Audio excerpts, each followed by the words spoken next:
So, good evening. That's amazing.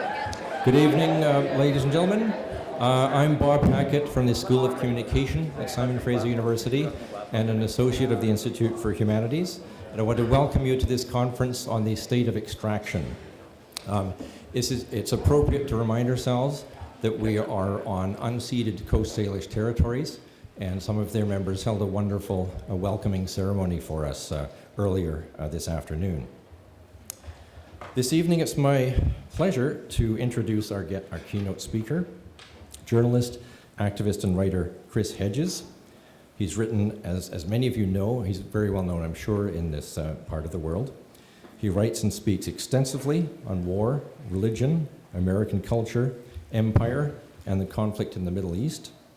Some of his books include War as a Force That Gives Us Meaning, Empire of Illusion, Death of the Liberal Class, and Days of Destruction, Days of Revolt. He's written for Foreign Affairs, Granta, The New Statesman, Harper's, Mother Jones, The Nation, The New York Review of Books, and a magazine based right here in Vancouver, Adbusters. He writes a weekly column for Robert Scheer's web magazine, truthdig.com, and he's a senior fellow at the Nation Institute. And beyond the world of writing, he's also supported the Occupy Wall Street movement in 2011, teaches inmates in New Jersey prisons, amongst many other activities.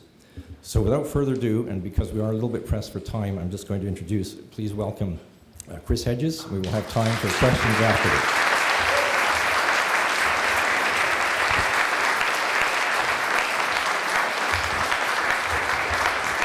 Thank you. I'm just going to grab some.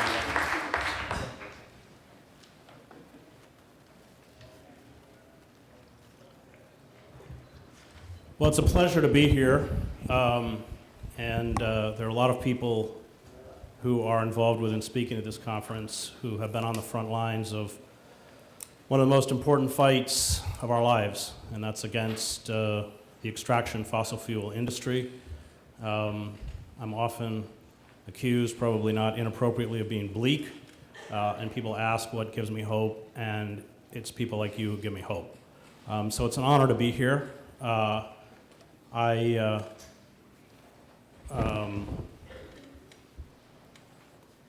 a father of 4 children, and much of what I do in my life is centered around the attempt by these forces to rob them of a future.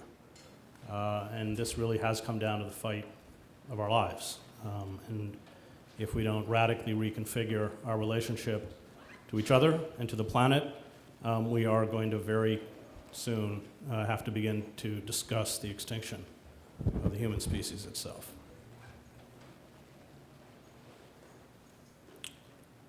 I have walked through the barren remains of Babylon in Iraq and the ancient Roman city of Antioch, the capital of Roman Syria, which now lies buried in silt deposits. I have visited the marble ruins of Leptis Magna, one of the most important agricultural centers in the Roman Empire, now isolated in the desolate drifts of sand southeast of Tripoli. I've climbed at dawn up the Mayan temples in Tikal, while flocks of brightly colored toucans leapt through the jungle foliage below. I've stood amid the remains of the ancient Egyptian city of Luxor along the Nile, looking at the statue of the great pharaoh Ramses II lying in pieces on the ground, with Percy Shelley's poem Ozymandias running through my head. My name is Ozymandias, King of Kings. Look on my works, ye mighty, and despair. Nothing beside remains. Round the decay of that colossal wreck, boundless and bare, the lone and level sands stretch far away. Civilizations rise, decay, and die. Imperialism, like colonialism, consumes itself. Time, as the ancient Greeks argued, for individuals and for states, is cyclical As civilizations become more complex, they become inevitably more precarious. They become increasingly vulnerable. And as they begin to break down, there is a strange retreat by a terrified and confused population from reality, an inability to acknowledge the self-evident fragility and impending collapse. The elites at the end speak in phrases and jargon that do not correspond to reality. They live isolated in guarded compounds, whether at the court, at Versailles, the Forbidden City, or our modern palatial estates. The elites indulge in unchecked hedonism, the accumulation of greater and greater personal wealth and extravagant consumption. And they are deaf to the mounting suffering of the masses that are repressed with greater and greater ferocity. Life becomes about accumulating as much as fast as you can on the way down. Resources are ruthlessly depleted until they are exhausted, and then the hollowed out edifice collapses. The Roman and Sumerian empires fell this way. The Mayan elites, after clearing their forests and polluting their streams with silt and acids, retreated backwards. As food and water shortages expand across the globe, as we engage in dirtier and more environmentally destructive forms of extracting natural resources, especially fossil fuels, as poverty and misery triggers uprisings and street protests in the Middle East, Africa, and Europe, the elites do what all elites do. They build a pervasive security and surveillance apparatus to protect themselves and those who plunder and destroy on their behalf. They launch endless wars, which for them means endless profits. They construct grander monuments to themselves. They plunge their nations deeper into debt. And as the edifice around them shakes and unravels, they take it out on the backs of workers and the poor. They drive them harder and harder to maintain a level of consumption and a level of profit that is unsustainable. The collapse of the global economy, which wiped out a staggering $40 trillion in wealth, was caused when our elites, after destroying our manufacturing base, sold massive quantities of fraudulent mortgage-backed securities to pension funds, small investors, banks, universities, state and foreign governments, and shareholders. The elites, to cover the losses, then looted the public treasury to begin the speculation over again. They also, in the name of austerity, began dismantling basic social services, set out to break the last vestiges of unions, slashed jobs, froze wages, threw millions of people out of their homes, and stood idly by as we created a permanent underclass of unemployed and unemployed. And this is how all civilizations ossify and die, and ours is no exception. We are far down the road of self-immolation. We have obliterated 90% of the large fish in the oceans and wiped out half of the mature tropical forests, the lungs of the planet. At this rate, by 2030, only 10% of the Earth's tropical forests will remain. Contaminated water kills 25,000 people a day around the globe. And each year, some 20 million children are impaired by malnourishment. Huge parts of the planet beset with overpopulation, droughts, soil erosion, freak storms, massive crop failures, and rising sea levels will be unfit for human existence. And in a mad bid to capitalize on the last remains of fossil fuels, we carry out vast extraction industries in places like the tar sands that drive this suicidal fury at warp speed. Jared Diamond, in his essay, The Last Americans, notes that by the time Hernan Cortez reached the Yucatan, millions of Mayan subjects had vanished. Why, Diamond writes, did the kings and nobles not recognize and solve these problems? A major reason was that their attention was evidently focused on the short-term concerns of enriching themselves, waging wars, erecting monuments, competing with one another, and extracting enough food from the peasants to support all these activities. Pumping that oil, cutting down those trees, and catching those fish may benefit the elite by bringing them money or prestige, and yet be bad for society as a whole, including the children of the elite in the long run, Diamond went on. Mayan kings were consumed by immediate concerns for their prestige, requiring more and bigger temples, and their success in the next war, requiring more followers, rather than for the happiness of commoners or the next generation. Those people with the greatest power to make decisions in our society today regularly make money from the activities that may be bad for society as a whole and for their own children. Those decision makers include Enron executives, many land developers, and advocates of tax cuts for the rich. It was no different on Easter Island. The inhabitants, when they first settled the 64-square-mile island during the 5th century, found abundant fresh water and woods filled with Chilean wine palm, a tree that can reach the size of an oak.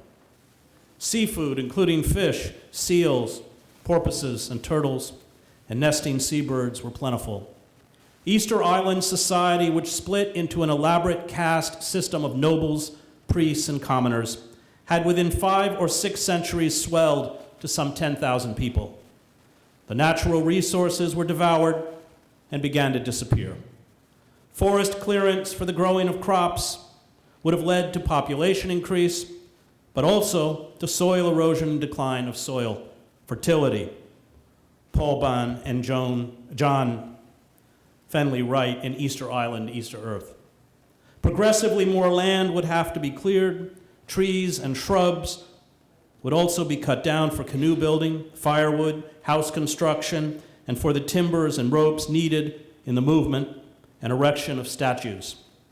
Palm fruits would be eaten, thus reducing regeneration of the palm.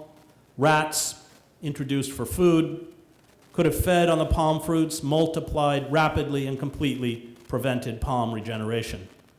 The overexploitation of prolific seabird resources would have eliminated those for all but the offshore islets.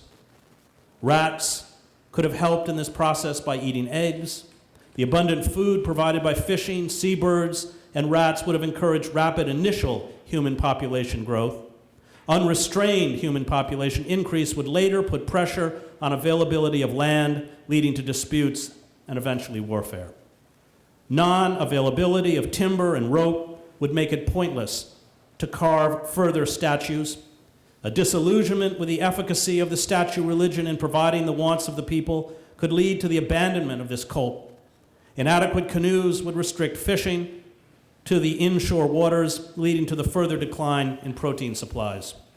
The result could have been general famine, warfare, and collapse of the whole economy, leading to a marked population decline. Clans in the latter part of the Easter Island civilization competed to honor their ancestors by constructing larger and larger hewn stone images, which demanded the last remnants of the timber, rope, and manpower on the island. By the year 1400, the woods were gone. The soil had eroded and washed into the sea.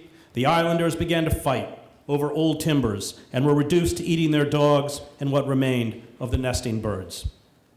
The desperate islanders developed a belief system that posited that the erected stone gods, the moai, would come to life and save them from disaster. This last retreat into magic, anthropologists call these crisis cults, characterizes all societies that fall into terminal decline. It is a frantic response to the loss of control, as well as despair and powerlessness. This desperate retreat into magic led to the Cherokee ghost dance, the doomed Take on Quay revolt against the Spanish invaders in Peru, and the Aztec prophecies of the 1530s. Civilizations in the last moments become self-deluded as reality becomes too bleak to be absorbed. The modern belief by evangelical Christians in the rapture which does not exist in biblical literature, is no less fantastic. One that at once allows for the denial of global warming and of evolution and the absurd idea that the righteous will all be saved, floating naked upwards into the arms of Jesus at the end of time. The blind faith that science and technology, which are morally neutral and serve human ambition, will make the world whole again, however, is no less delusional. We offer up our magical thinking in secular as well as religious form. Are the events of 300 years ago on a small remote island of any significance to the world at large? Bain and Flenley ask. We believe they are. We consider that Easter Island was a microcosm which provides a model for the whole planet. Like the Earth, Easter Island was an isolated system. The people there believed that they were the only survivors on Earth, all other land having sunk beneath the sea. They carried out for us the experiment of permitting unrestricted population growth, profligate use of resources, destruction of the environment, and boundless confidence in their religion to take care of the future. The result was an ecological disaster leading to a population crash. Do we have to repeat the experiment on this grand scale? Do we have to be as cynical as Henry Ford and say history is bunk? Would it not be more sensible to learn the lesson of Easter Island history and apply it to the Earth island on which we live? The signs of imminent devastation are undeniable. Common sense demands a radical new response, but the race toward massive species extinction, including our own, accelerates. Canada's environmental and regulations and civil liberties, like those in the United States, have been demolished. Fantasy and illusion, spectacle and entertainment fill our empty emotional and intellectual lives. Fear, manufactured by the state, keeps us compliant as the last vestiges of our civil liberties are stripped away. Paralysis grips us as we stumble towards oblivion.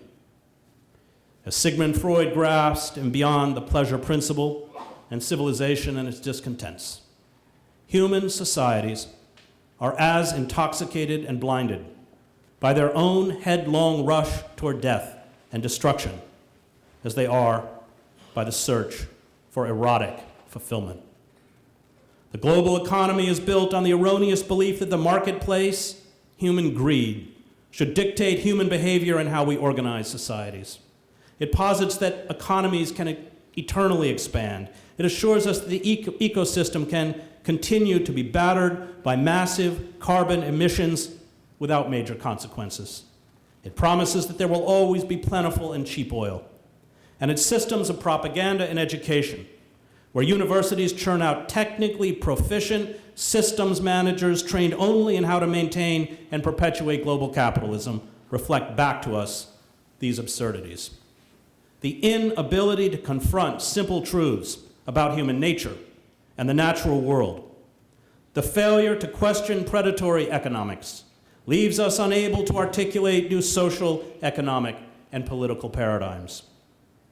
But when civilizations die, it is not only a physical collapse. It is an intellectual and a moral collapse. The sacred is defiled, the common good is abandoned, wisdom is ignored and ridiculed. Reverence is lost. The cult of the self becomes paramount. Hedonism, or what in our society is called personal happiness, becomes the single obsessive goal of existence. And it is achieved at the expense of someone else. It is our right, and as we pursue happiness, in essence adopting the demented mantra fed to us by global capitalism, we too become predators. And this is by design. The Mayan elite became at the end, as the anthropologist Ronald Wright notes in A Short History of Progress, extremists or ultra-conservatives squeezing the last drops of profit from nature and humanity. Oligarchs, as Aristotle, Machiavelli, Alex de Tocqueville, Adam Smith, and Karl Marx knew, are schooled in the mechanisms of manipulation, subtle and overt repression and exploitation to protect their wealth and power. Foremost among their mechanism is the control of ideas. Ruling elites ensure that the established intellectual class is subservient to an ideology, in this case, neoliberalism and globalism, that justifies their exploitation of human beings and their unchecked greed. For our misery is their paradise. The ruling ideas are nothing more than the ideal expression of the dominant material relationships, Marx wrote, the dominant material relationships grasped as ideas. The blanket dissemination of the ideology of neoliberalism through the media, academia, systems of entertainment, and even religious creeds, such as those peddled by the Christian right, along with the purging, especially in academia and the press, of critical voices, have permitted our oligarchs to orchestrate the industrial world's largest income inequality gap and normalize the exploitation of the global poor, especially poor people of color. It is not simply that 1% control a quarter of the nation's income in the United States. It is not simply, as Joseph Stiglitz points out, that they have the best houses, the best educations, the best doctors, and the best lifestyles. But they have effectively built systems of indoctrination that determine how we view the world. And until we shatter those systems of indoctrination, until we recover another language and another reality, we remain captive to these oligarchic elites. We remain submissive, not only through the networks of global security, but through the power of ideas. And these ideas have infected the left as effectively as they have infected the mainstream society. The reconfiguration of spirituality to ask, how is it with me, replicates the narcissism of the wider culture.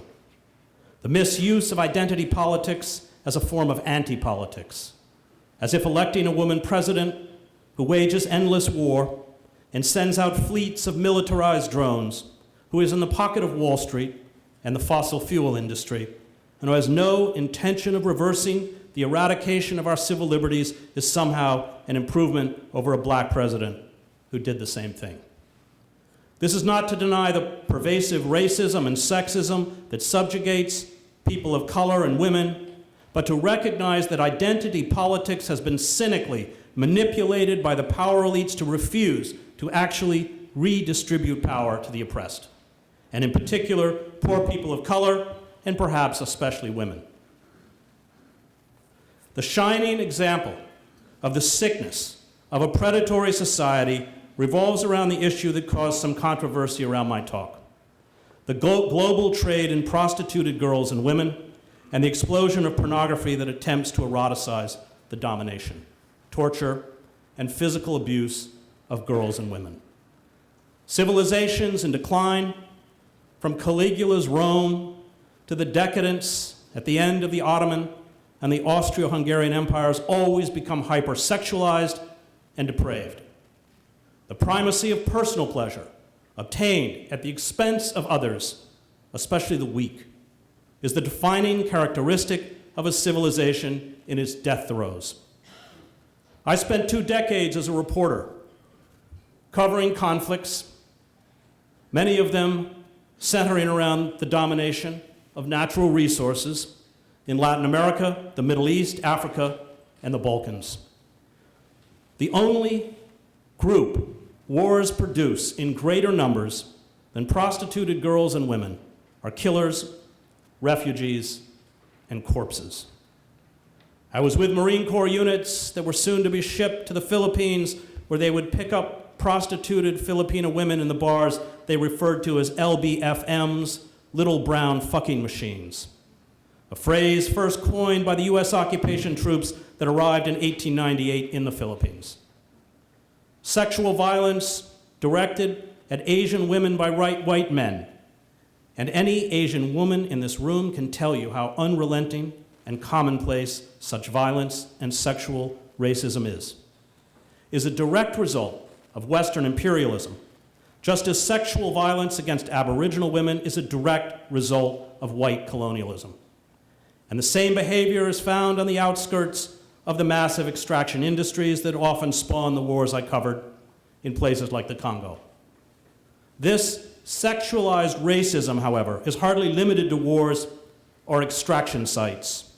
It is the driving force behind the millions of first world male sexual tourists that go to the developing world, as well as those who seek out poor women of color who are trafficked to Canada and within Canada. Some of these women, and some of those who engage in this violence and sexualized racism against women, are within a few blocks of where I am speaking tonight.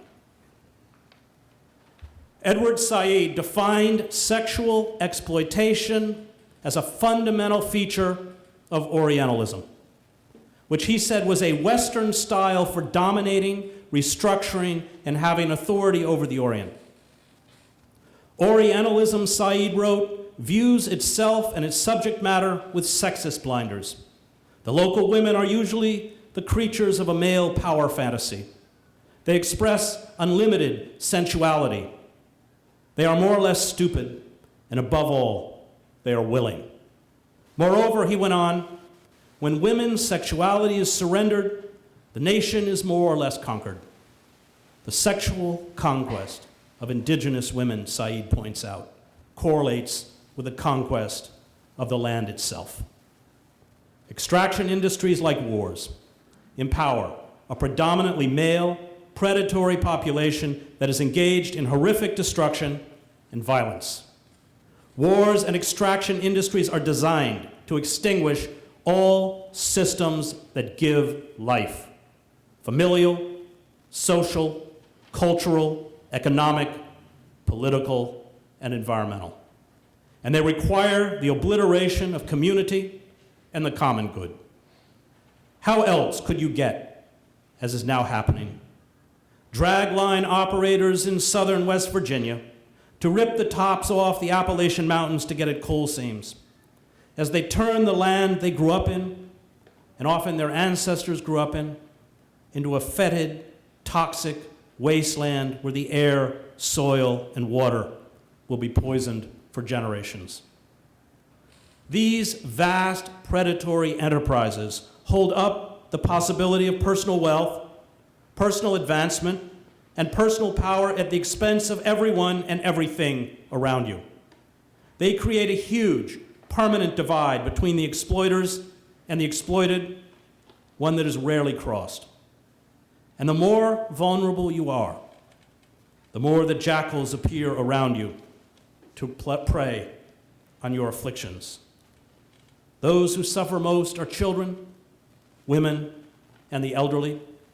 The children and the elderly because they are vulnerable, the women because they are usually left to care for them. And one of the most poignant scenes in West Virginia, when Joe Sacco and I did our book, Days of Destruction, Days of Revolt, was in the nurse's office of elementary schools where the children kept their rows of little inhalers so they could breathe. The sexual abuse of poor girls and women expands the divide between the predators and the prey, the exploiters and the exploited. And in every war zone, like every boomtown that rises up around extraction industries, you find widespread sexual exploitation by bands of men.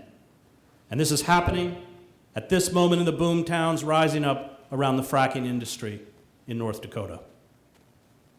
Downtown San Salvador, when I was there during the war, was filled with streetwalkers, massage parlors, brothels, and nightclubs, where girls and women, driven into the urban slums and refugee camps because of the fighting in their rural communities, bereft of their homes and safety, cut off from their families, were being pimped out to the gangsters and the warlords. And I saw the same exploitation when I reported from Syria, Sarajevo, Belgrade, Nairobi, the Congo, where the Congolese armed forces routinely raped and tortured girls and women, near Anvil's Dekalushi copper mine, as well as Djibouti, where girls and women refugees from the fighting in Ethiopia were herded by traffickers into a poor neighborhood that was an outdoor market for human flesh. I know war's peculiar culture, and sexual slavery, and not incidentally pornography, is always one of war's most lucrative industries. And this is not accidental. For war, like the destruction of the planet for plunder, is also a predatory endeavor. It is a denial of the sacred. It is a turning away from reverence. Human beings, like the earth itself, become objects to destroy or gratify, or both. They become commodities that have no intrinsic value beyond a monetary value. The pillage of the earth, like war, is about lust, power, and domination, and this is almost always male domination. The violence, plunder, destruction, forced labor, torture, slavery, and yes, prostitution are all part of unfettered capitalism, a single evil. And we will stand united or divided against this evil, to ignore some of the oppressed, to ignore parts of this evil, to say that some forms of predatory behavior are acceptable and others are not, is to ignore all of the oppressed. And it will render us powerless before this evil. Their goal is to keep the oppressed divided, and they are doing a very good job. To counter these divisions, it is incumbent on all of us to empower the voices of women across the planet and support and build alliances with women's groups, including those here in Vancouver, such as Vancouver Rape Relief and Women's Shelter, Asian Women Coalition Ending Prostitution, Native Women's Association of Canada, and Feminist Alliance for International Action that are on the front lines of this struggle. And yet, on this issue, we must start neither from capitalism or environmental degradation, but from the plaintive cry of the oppressed, those women and girls who are subjugated by male violence. While capitalism exploits racism and gender inequality for its own ends, while imperialism and colonialism are designed to reduce women in indigenous culture to sexual slaves, racism and gender equality exist independent from capitalism. And if not consciously named and fought, it will exist even if capitalism is destroyed. This struggle for liberation of women, which goes beyond the goal of dismantling corporate capitalism, asks important and perhaps different questions about the role of government and the use of law. Women who engage in the struggle for liberty across the globe need laws and effective policing to stop from being blackmailed, bullied, denied access to cash and to resources that sustain life, especially as they are disproportionately left with the care of the sick, the young, the old, and the destitute. It is male violence against women that is the primary force used to crush the global collective revolt of women. And male violence against feminists who seek a more peaceful, egalitarian, and sustaining world is pervasive even in Vancouver. To challenge prostitution, to challenge objectification, to challenge hypersexualization of women is to often be threatened with rape. To challenge mining, to stand up to protect water, to assist a truth teller if you are a woman, is to be threatened with not only economic destitution, but violence leading to prostitution. We must, as activists, end that objectification of women and male violence. If we do not, we will never have access to the ideas and leadership of women, and in particular women of color, which is essential to creating an inclusive vision for a better future. So while we must decry violence and exploitation against all of the oppressed, we must also recognize that male violence against women, including prostitution and its porn promoter, is a specific and separate global evil. It is, yes, a tool of capitalism. It is often a product of imperialism and colonialism, but it finally exists outside of capitalism, imperialism, and colonialism. And it is a force that most men in general, And sadly, most men on the left refuse to acknowledge, much less fight. We cannot be free until we are all free. And this is why the struggle for women's liberty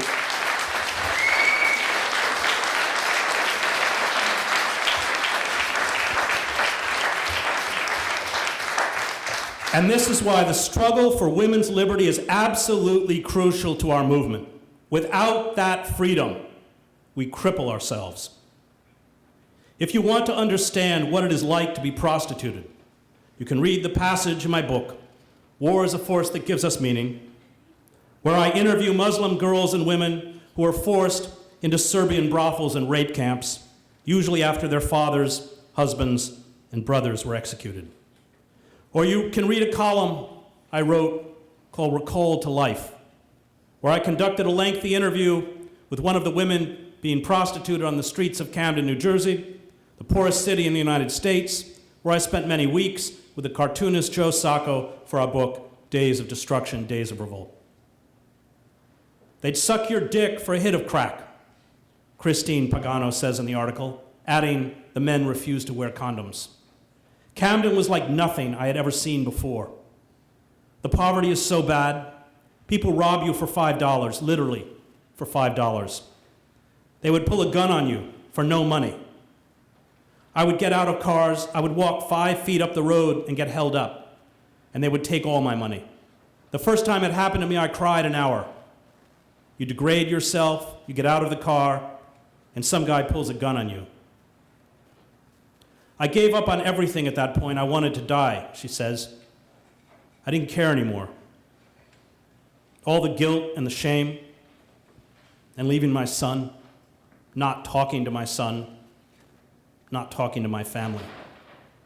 The last time was the most brutal, she says. It was on Pine Street, near the off-Broadway lounge. There's weeds on the side. I never took tricks off the street. They had to be in cars, but I was sick. I was tired. A man on the street had offered her $20 for oral sex, but once they were in the weeds, he pulled out a knife. He told her if she screamed, he would kill her. When she offered some resistance, he stabbed her. He was trying to stab me in my vagina, she says. He stabbed her thigh. It's kind of bad because I never ended up doing anything about it. It ended up turning into a big infection. He made me hold his phone that had porn on it, she said. He never really pulled his pants all the way down. And at this point, I'm bleeding pretty badly. I'm lying on glass outside of this bar. I had little pieces of glass in my back. I remember being really scared. Then it just got to the point where I was numb. I asked him if he could stop at one point so I could smoke a cigarette. He let me. I got up. I got him to put the knife down because I was being good and listening to him. He stabbed the knife in the dirt. He said, "Just so you know, I can pick it up at any point." I think in his head, he thought that I was scared enough. In my head, I was trying to figure out how the hell I was going to get out of there. And it occurred to me, one of the things he kept asking me to do was lick his butt. And he was getting off on this. The last time he turned around and asked me to do this, I pushed him. I had myself set up to get up. She ran naked into the street. The commotion attracted the police. A passerby gave her a shirt to cover her up. At 5 feet, 5 inches tall, she weighed 86 pounds. Her skin was gray. Her feet were so swollen. She was wearing size 12 men's slippers. The years I spent as a war correspondent did not leave me untouched. I lost many of those I worked with, including Kurt Schork, with whom I covered the wars in Iraq, Bosnia, and Kosovo, to violence. I was captured and taken prisoner in Basra during the Shiite uprising following the Gulf War and ended up in the hands of the Iraqi secret police. I know a little of what it means to be helpless and physically abused. And after Saddam Hussein drove the Kurds out of northern Iraq, my translator, a young woman, disappeared in the chaotic flight.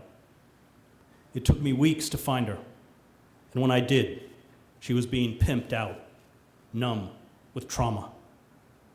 The moment when I found her and the sobs she shed would cure anyone of the notion that selling your body for sex is like trading a commodity on the stock market. Think for a moment about your own bodies. Imagine what it would be like, as it was like for her, to every day, over and over, have your mouth, your vagina, and your rectum penetrated by strange men who called you bitch, slut, cunt, and whore, who slapped and hit you, and who then paid your pimp, who also beat you, for the transaction. This is not sex. And this is not sex work. It is gang rape.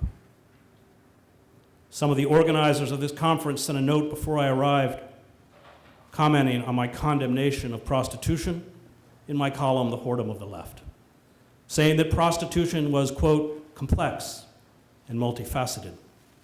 The note went on to assure participants in the conference that the Institute of Humanities did not, quote, take sides in this difficult and extremely contentious debate. But there's nothing complex or multifaceted about prostitution, not when you strip it down to a brief and brutal act of physical violence. It turns you into a piece of meat, and it does not matter if this is in an alley or a hotel room. And the diseases, trauma, physical maiming, and injury, along with a shortened life expectancy, are all well documented in study after study of girls and women who are prostituted. Prostitution fits perfectly into the paradigm of global capitalism. The physical scars, diseases, and shortened life expectancy of the miners I lived with in Siglo Bente, tin mine in Bolivia, most dying in middle age from silicosis, is yet another manifestation of the predatory nature of capitalism. No one chooses to die of silicosis or black lung disease. No one chooses to sell his or her body on the street. You go into the mines like you go into prostitution, because global capitalism does not offer you another choice. In Canada, young women and girls of Native descent are forced into street prostitution in numbers far disproportionate to white women. Summer Rain Bentham of the Squamish Nation, who lived and worked in the downtown East Side, told me. Our lives are deemed less valuable because the Western world has decided that we are worthless. These racist views create a hierarchy based on race, even within prostitution itself, for women. This means some women are indoors in strip clubs or agencies. Sometimes she might be educated, and in some cases she might actually believe she has another option other than prostitution. Thank you very much. This racist hierarchy leaves Aboriginal women on the bottom. In this case, in the survival, prostitution with no choices, experiencing a level of violence that is hard to fathom or comprehend. Violence that will never leave her, and that is perpetuated by men not only because we are women, but because we are Native women. It is men's privilege, power, and entitlement in the world that keeps women entrenched in prostitution. It is men who benefit from Native women continuing to be at the bottom. Prostitution is not what most women who have ever been prostituted or women who have never faced being prostituted would choose to do. Prostitution is not what we want for any woman or girl. We are called to build a world where all people have the opportunity to choose security, safety, and well-being over jobs that leave them traumatized, sick, maimed, and destroyed. I don't see the point of this fight if that is not our goal. Sexual violence and sexual submission cannot be set apart. Although the traffickers, pimps, brothel, massage parlor owners, Johns, and their apologists would like us to do so. From unfettered capitalism and the legacy of colonialism and imperialism. It is an integral piece of a world where wholesale industrial slaughter kills hundreds of innocents in Gaza and over 1 million innocents in Iraq and Afghanistan, where the mentally ill are thrown onto streets, where a country like the United States warehouses 2.3 million people, mostly poor people of color, 25% of the world's prison population in cages for decades, where life for the working poor is one long emergency. It is all one world. It is all one system, and this system in its entirety must be overthrown and destroyed if we have any hope of enduring as a species. It is not accidental that the Abu Ghraib images that were released and the hundreds that remain classified resemble stills from porn films. There is a shot of a naked man in the few photos that were leaked, kneeling in front of another man as if performing oral sex. There is a photo of a naked man on a leash held by a female American soldier. There are photos of naked men in chains. There are photos of naked men stacked, one on top of the other in a human pile on the floor, as if in a prison gangbang. And there are hundreds more classified photos that purportedly show forced masturbation by Iraqi prisoners and the rape of prisoners, including young boys, by US soldiers, many schooled in these techniques in our vast system of mass incarceration. The sexualized images reflect the racism, callousness, and perversion that runs like a raging undercurrent through our predatory culture. It is the language of absolute control, total domination, racial hatred, and fetishistic images of slavery and humiliating submission. It is a world without pity. It is about reducing human beings to commodities, to objects. And it is part of a cultural malaise that will kill us as assuredly as the continued exploitation of the tar sands.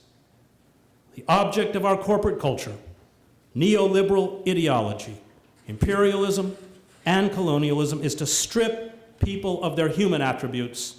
Our identity as distinct human beings must be removed. Our history and our dignity must be obliterated. And the First Nations communities have waged a valiant struggle against this process for generations. The goal is to turn every form of life into a commodity to exploit. And girls and women are high on the list.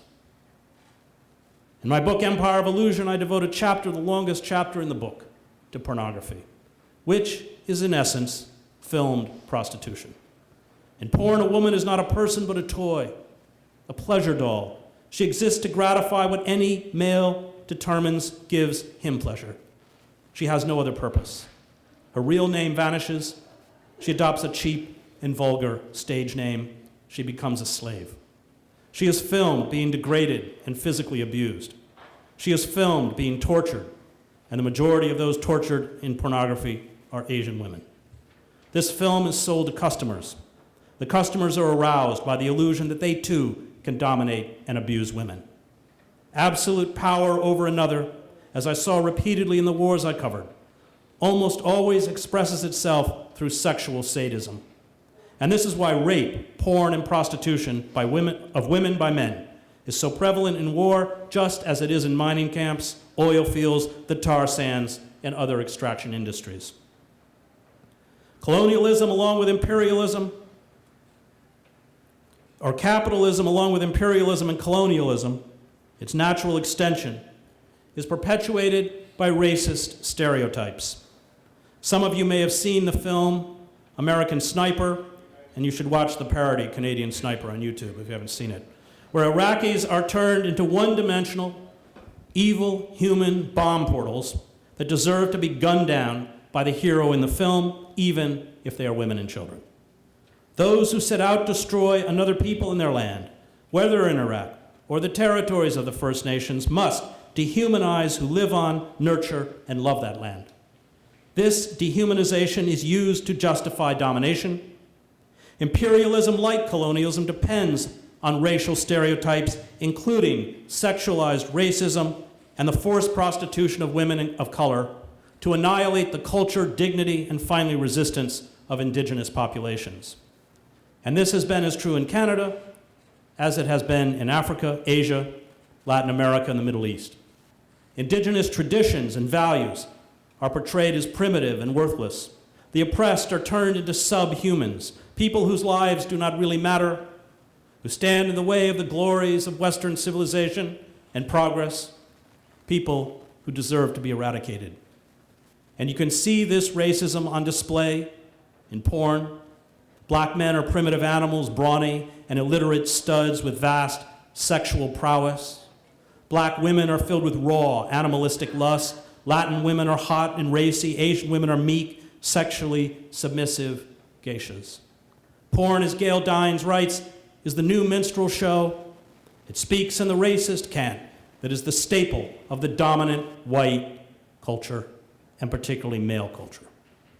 What is done to girls and women through prostitution is a version of what is done to all of those who do not sign on to the demented project of global capitalism.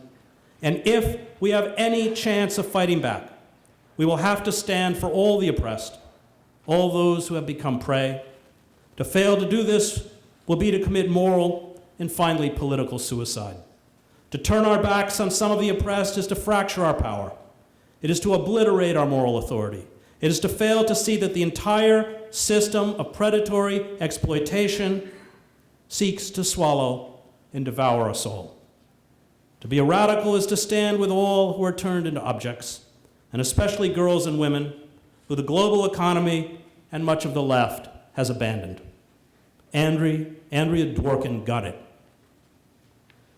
Capitalism, she wrote, is not wicked or cruel when the commodity is the whore. Profit is not wicked or cruel when the alienated worker is a female piece of meat. Corporate blood-sucking is not wicked or cruel when the corporation in question, organized crime syndicates, sell cunt. Racism is not wicked or cruel when the black cunt, or yellow cunt, or red cunt, or Hispanic cunt, or Jewish cunt has her legs splayed for any man's pleasure. Poverty is not wicked or cruel when it is the poverty of dispossessed women who have only themselves to sell. Violence by the powerful against the powerless is not wicked or cruel.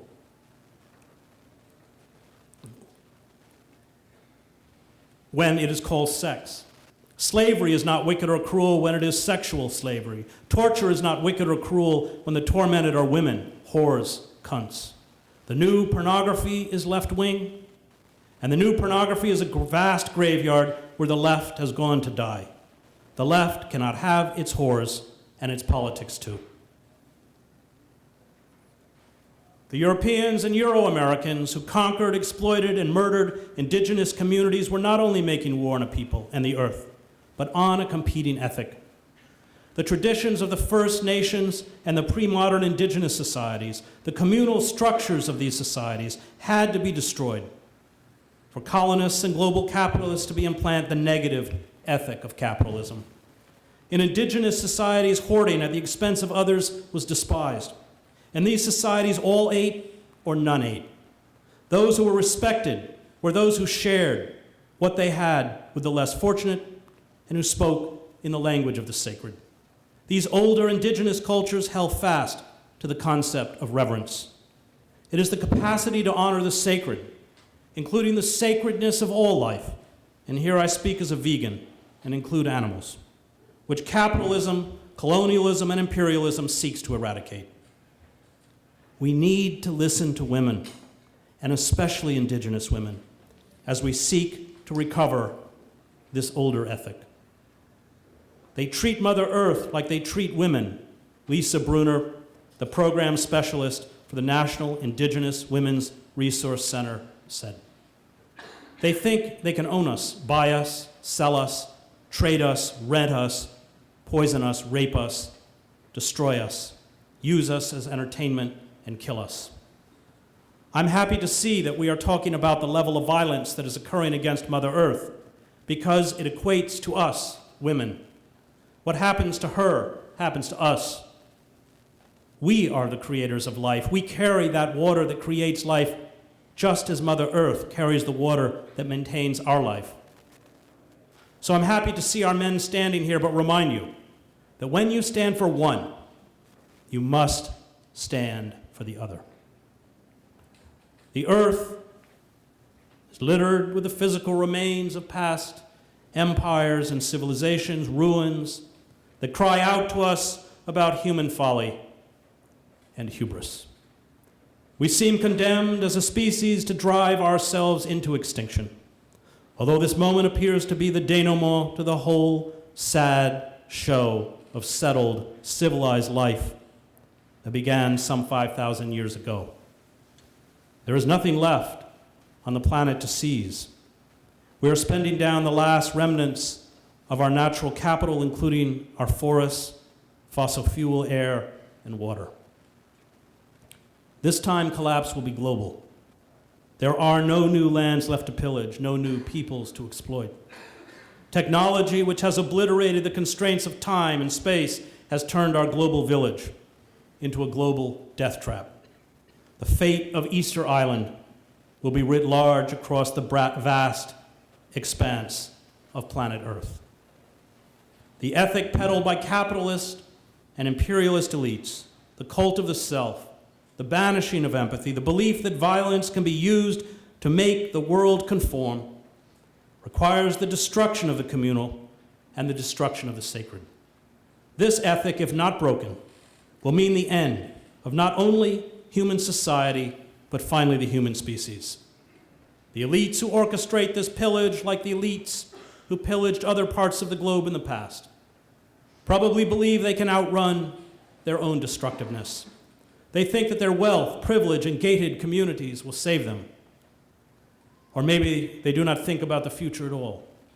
But the death march they have begun, the relentless contamination of air, soil, and water, the physical collapse of communities, and the eventual exhaustion of coal and fossil fuel themselves, will not spare them or their families, although they may be able to hold out a little longer in their privileged enclaves than the rest of us. They too will succumb to the poisoning of the natural elements, the climate dislocations, the freak weather caused by global warming, the spread of new deadly viruses, the food riots and huge migrations that have already begun, as the desperate flee from flooded or drought-stricken pockets of the earth. The predatory structures of capitalism, imperialism, and colonialism will have to be destroyed.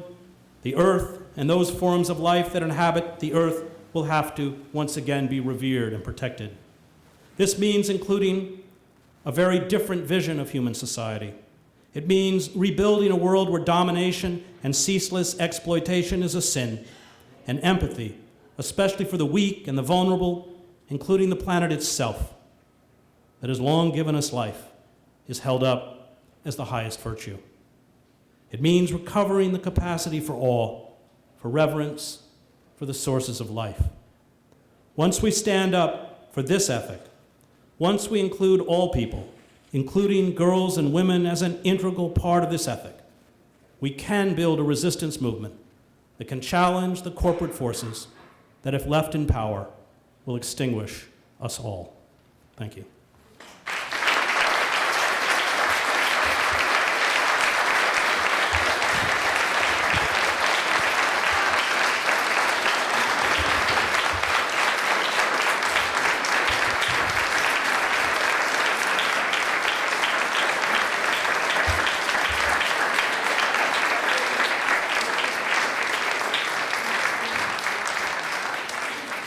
Thank you very much, Chris Hedges, for a tremendously provocative talk and an inspiring one perhaps too, hopefully.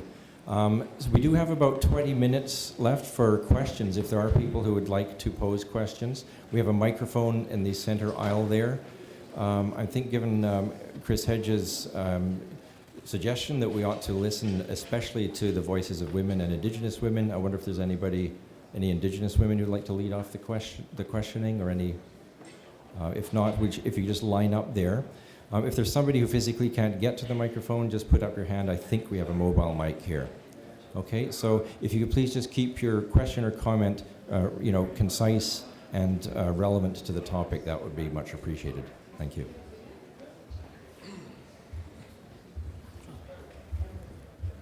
Hey, Chris. I read Hannah Arendt's On Revolution, and I'm curious. I mean, you give a very strong moral argument here. So does Hannah Arendt. Yeah, well, I admire that. But in On Revolution, she says that we need to be both pragmatic and moral. So, I mean, at least I don't know the whole history of the world, but I mean, prostitution has always been a part of our society. So is slavery. So is war. They're So- still evil. And you've also talked about not. I mean, there is no utopia. So I mean, what do we? I would like. I admire the moral argument, and that's what I want to do with myself. But I don't know how to. I'm How with did you- Kant. If justice perishes, all meaning in life is gone. And we're called to fight for justice. It doesn't mean we're going to win. It doesn't mean that when we're gone there won't be injustice. It doesn't mean that at the end of our lives the fight that we stood for empirically is worse. And Aaron would agree. That is, it's a moral calling. And to say that evil has always existed and therefore is to be tolerated is a form of despair and cynicism I will not engage in. Thank you. Hi there. To start, I'd just like to express my profound appreciation and respect for your work and the man that you are. And my question would kind of would come along the lines of, in regards to prostitution, your last chapter in your novel, The World as It Is, you speak of the careerist. And admittedly, I would have to admit that I would have to acknowledge that I am complicit and I am a well-paid slave in the tar sands. And all this rings very true to me. Now, the strength that we have as tradespeople is we come from a union background. And that union background has allowed us to rise out of the oppression that we have suffered at the hands of the corporatocracy. Now, with that, I think we would be remiss not to afford that to prostitutes as well. I completely agree that with everything that you've said and all your work, but to say that we have to take this stand would be so strong that how do we change? And to turn this ship around, would you not agree that we have to approach it in stages? And those stages may start with the unification of the prostitute movement. Well, the trafficking of human beings is hardly limited to sexual slavery. It is across the globe. It's in the produce fields of the United States. It's in the garment industry. And the trafficking of human beings reduces human beings to objects. It denies their humanity, their dignity, their agency. And, it's no less unacceptable to physically abuse and exploit a woman in a sweatshop in Bangladesh than it is within the sex trade industry. I mean, it's all wrong, and it all has to be fought. And I think the failure on the left, one of the things that, as a reporter, I'm not interested in speaking with the exploited. For whatever reason, and they're often complex, a small group of people who are pushed out, women who have done this, are essentially serving as a mask for the engines behind the movement, the traffickers, the pimps, the massage bar, and they don't show their face because as a reporter I've been around them, and they're gangsters and they're thugs. True. And they're criminals, and you'll never see their face. No, absolutely, and that is the whole point. We don't need to see their face, and if we are we should unionize- see their face, Oh, but of course, but I agree completely. But by allowing them to unionize and to bring it, the first stage, I agree with you completely. But the first stage is to admit that we have a problem, and to admit that we have a problem and accept that, we bring it to the forefront. Well, but, I mean, Sorry. there's just innumerable studies I'm that. just trying to press the question. Yeah, I mean, that prostitution is not like working in the garment industry. I Okay. mean, the average life expectancy in some studies is 34. People suffer lifelong physical illnesses, abuse. It's not like, it's not like another industry. And, I'm the wrong person to stand here and speak about it. There are women, who can, if you want, can come up and tell you. But to somehow equate it as another profession is to deny the reality of what it is. Very, very much so. I appreciate your answer, and thank you for your time. Hi, I'm Shan Lanaway. I'm an elementary school teacher from the Kootenays, and I've dedicated my life to working for equality as a feminist. And I am so glad to finally see a middle-aged white man speak and do what you're doing, so thank you.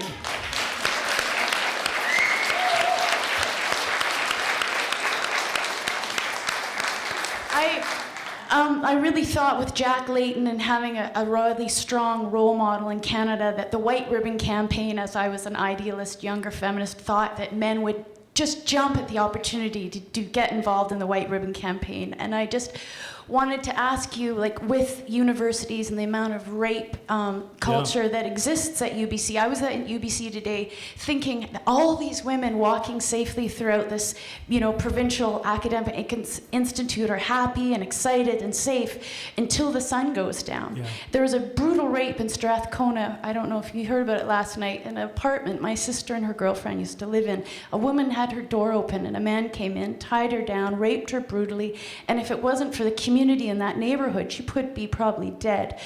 I just want to know, for the men, young and old, how you can encourage them to get excited and involved and get beyond their shame and get proactive in the movement to end violence against all women. Like solution-based, fun, community, grassroots solutions where they don't feel attacked by white feminists, but they feel a part of the solution. And I really would ask you to give some really practical pointers to the younger role model men in this community. Well, the Thank you. problem are the people who run the universities, because their job is to cover up this rape and deny the debate, which is why I was disinvited to speak. And then when activists like Lee Lakeman and others raised a storm, I was re-invited to speak. They posted on the website there was a rumor that I wasn't invited. That's just utterly disingenuous. I was disinvited. I was told not to come on this issue. And this is the whole idea that this kind of debate is unacceptable. I was supposed to speak to a class this afternoon. They canceled it. And I find that a terrifying window into the complicity of this institution and most academic institutions in a culture of rape. My son was at a school with fraternities, and the job of the school administration was to make sure that the predators were hidden, and the handful of women who had the courage to stand up were vilified and persecuted. And that's true in universities in the United States and Canada and everywhere else. And these, this is an utter inversion of what an open community, academic community should be, and yet it's totally pervasive. Can I just say that Jack Layton sort of wanted to get men involved in leading their own sort of men's circles to heal their own impacts of patriarchy and then to go forward and end sexism and discrimination and racism. I don't think that really took off. Well, can you just let me finish? I want you to tell the men in this room what the fuck to do, okay? Because the problem is that the generation of my son have been raised on porn. They've been totally indoctrinated by porn, and we know that most of the porn users are adolescent men between the ages of 13 and 18. And as soon as they flick on the internet, it's the torture, physical abuse, degradation, and maiming of a woman that is eroticized. And I think that we are an utterly pornified culture. And I think that the root of it, I don't want to say anything in front of Lee Lakeman because I'm not as smart as Lee Lakeman, but the whole culture has been desensitized and violence has been eroticized. And as I mentioned before, within porn, all of the women are reduced to degrading racial stereotypes. And porn is pervasive. It's utterly pervasive. And that's, for me, I find it extremely frightening.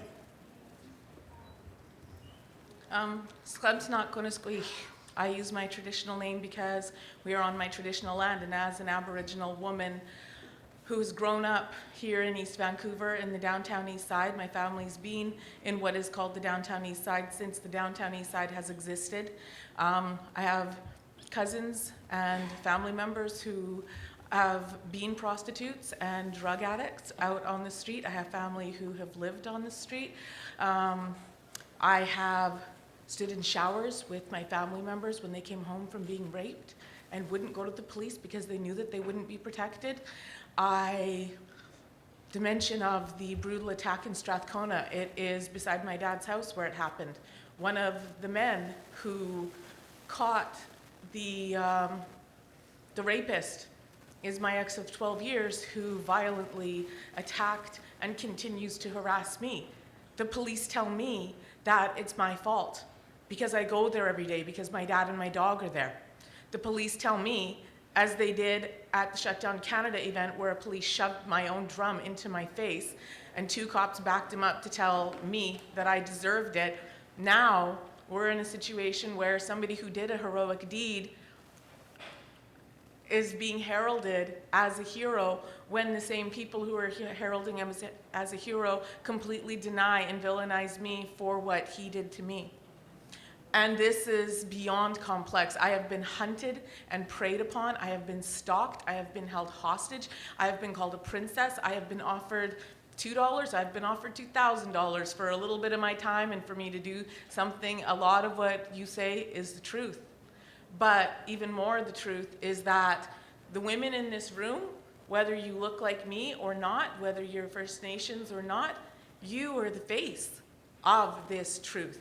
Your ancestors, your moms, your nieces, your nephews, my nieces, I'm fighting to keep them out of downtown, but they've been down here, they're only 23 and they've had all their babies taken from them. Yeah. And this is the truth of what happens. I don't know how I didn't end up as one of the women you speak about. And I don't want to be here sharing things that make me feel vulnerable and judged, because I've been made to feel worthless and useless and less than human my entire life. And in the last 13 years, I've done a lot of work to recognize in myself and know in myself that that is not the truth. That for every woman in here, we have an inherent value.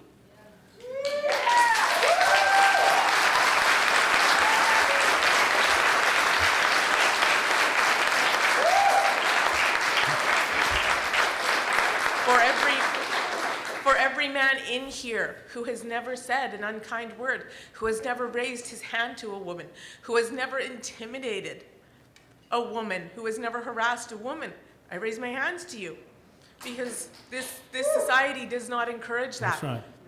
So I say to everybody in here who is brave enough to stand up and speak your truth, to stand in that light of the truth where shadows cannot exist, I say Hatzapka for finding your strength, because it's not an easy thing to do.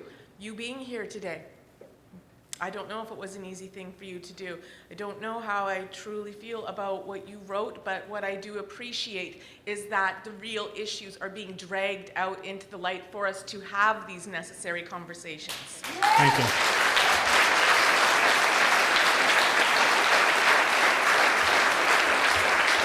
And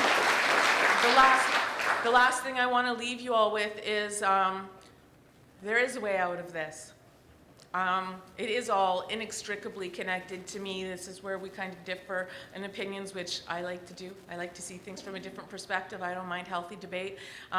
It is all inextricably connected. When we see women, especially brown women, as having a value and being human, we are then able to stand united and protect this earth, because the earth is the mother of all of us. That's right. Thank you.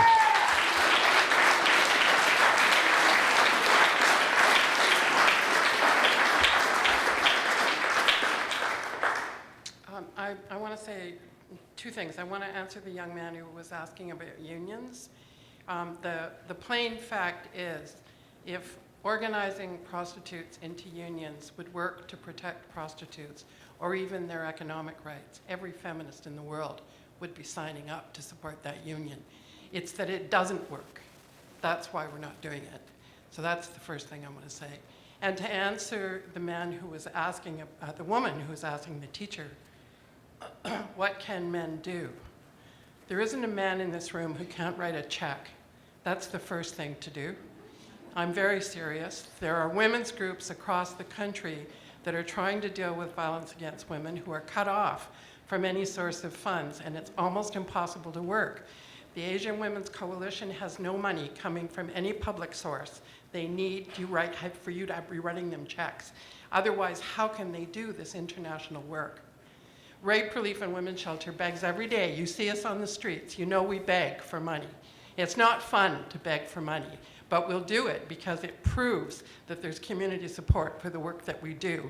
We're visible, begging and taking your money in order to be able to say, you better support us from government, because without government, we're just still strong. So that's the second thing. Now, you know, the first thing to do is write that check. But I also think you're seeing an example of what to do. We were surprised as feminists in Vancouver that Chris took this heat and made this speech tonight.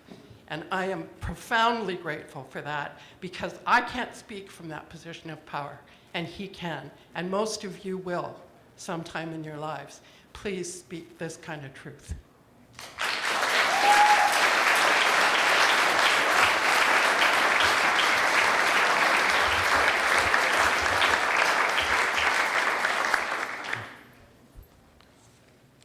I feel very grateful to hear all the voices in the room, and for people that are speaking the truth, and I think that what the woman just said is something like, if we have privilege in society, the best way to dismantle that is to take that privilege and share the excess, right? Write the check, give the money, take our time. Like, I'm a white male, I can walk in to a warehouse and I can get a job and start working, right? Because they're going to look at me as a male and say, yeah, this guy can work, whereas an equally able female-bodied person might not get that job. So definitely, we need to take what we have and give if we can.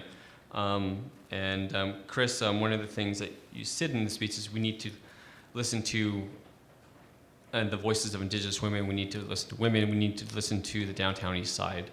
One thing, I don't want to speak for myself, but there were women of color, and there were street workers protesting this event, right. And they had a different point of view, and they were giving out flyers with their own words, and they're not here, but I wanted to offer some of what they've said, because I think what we can do is offer all the voices. Why don't you read it, and if it's all right, it's not my, I shouldn't be here speaking.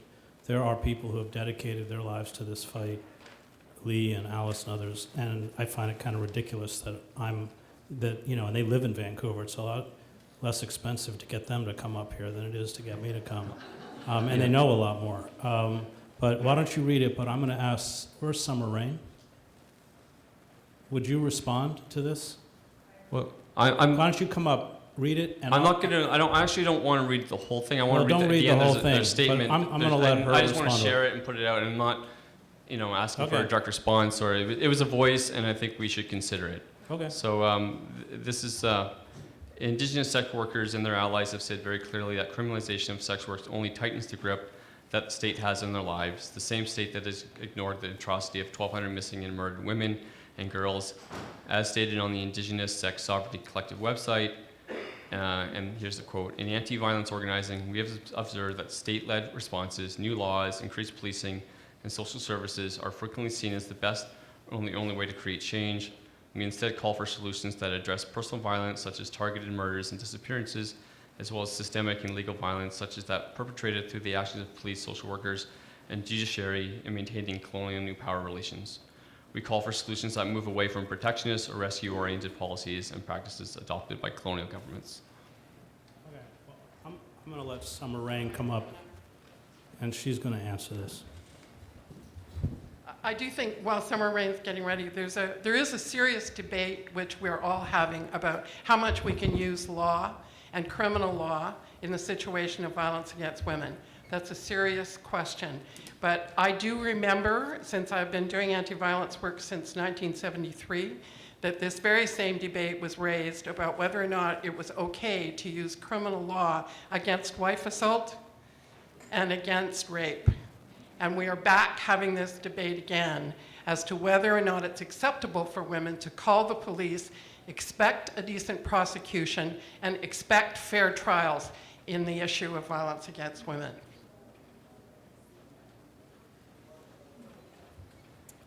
Good evening. My name is Summer Rain, and I do work at Vancouver Rape Relief and Women's Shelter. I'm also from the Squamish Nation. I grew up on the Capilano Reserve, and I spent most of my life in the downtown east side. I want to start with saying that in my teachings where I'm from, there's no such thing as prostitution. There's no word to describe prostitution in my traditional languages or in my traditional teachings, so I don't believe that prostitution has always existed. I believe prostitution came with the colonization of Aboriginal communities and peoples, and it started and took form in the original form of the taking of farm wives. I don't disagree by any way, shape, or form that the state has absolutely ignored and not responded to the over 1,200 missing and murdered Aboriginal women, not only in Vancouver and Canada. The number is much larger across the world, so I don't believe that we actually have any disagreement about this. In no way, shape, or form is abolition or is my position calling for the increased state response or the over-reliance on state. I'm asking that the women and girls in prostitution are not arrested, are not charged, their children are not taken, they are provided opportunities for housing, for education, for childcare, for guaranteed livable income, that they can access transition houses and shelters and exiting services. What I'm asking for is that the men be accountable for their actions, for the violence. Those missing and murdered 1,200 Aboriginal women, that's mostly men. It's not women that are inflicting this harm, it's men. A lot of these women were left in very vulnerable situations, which is what we're trying to argue to change in today's state.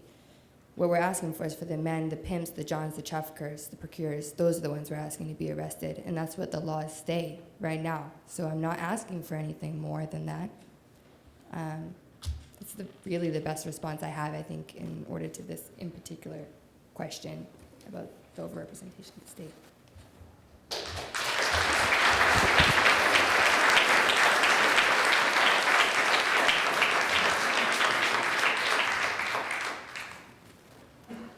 Hi, yeah, I wanted to ask you about harm reduction specifically. My name is Mavadat. I volunteer with some organizations that try to advocate for harm reduction, for helping sex workers transitioning out of sex work, but also to survive and have assistance while they're working. Yeah, so I want to ask what because that seems to me where the frustration arises is rejecting approaches to sex work that take a harm reduction point of view, being vilified or put in the same category as people who are defending pimps or people who are defending prostitution or exploitative behaviors. Well,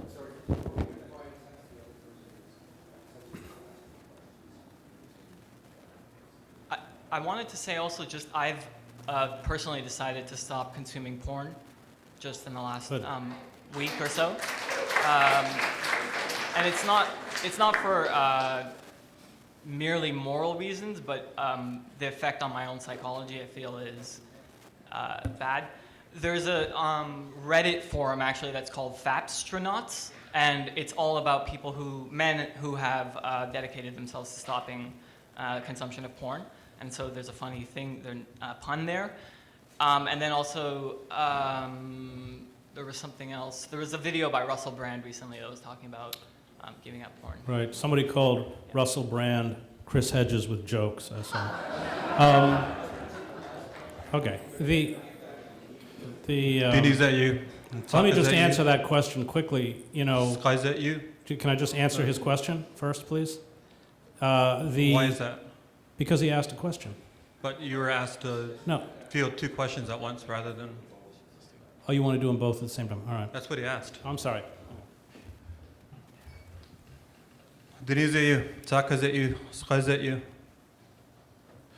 My name is Togust. I'm hereditary chief of the Laksamasu people up north, and we're standing in the way of pipelines, and we know what violence is about. We've endured violence our entire lives. I myself, sitting in during I really didn't want to come here because I've seen you talk before, and I remembered how triggering it is. You know, I've experienced sexual abuse as a child by men. And it really bothers me that people have to be subjected to emotional and verbal violence to get a point across. It bothers me that the last person to speak here before you came on stage spoke in the most eloquent, spiritual way that supported human life, that supported moralities, the moral standards that a lot of people on this planet actually hold. I feel re-traumatized. And I got up and I couldn't handle it anymore. I went out in a hallway for a while. And I was suddenly surrounded by all these other people who were re-traumatized as well. Violence against humans shouldn't be exploited in any way, shape, or form.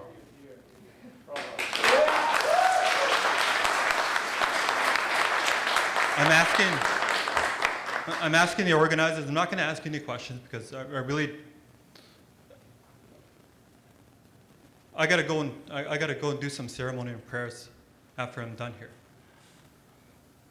But I'm going to ask the organizers a question to please clean this room before we resume with the conference again in the morning. There's a lot of bad energy here. We fight a resistance up north against pipelines with good medicine. And right now, this room is filled with thick, dense, bad medicine. Spiteful medicine. I heard it on a podium.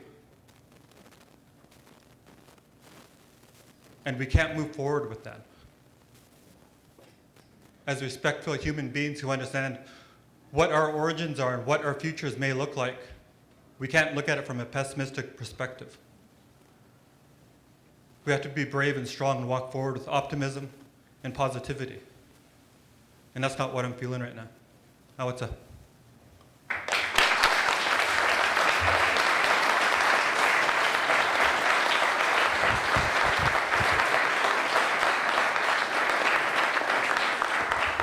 Well, to address the last speaker, I could not disagree with him more. When you raise human suffering and you attempt people to build empathy for those who suffer, it's always painful and uncomfortable and difficult, not only on an emotional but an intellectual level, but it is about purging evil.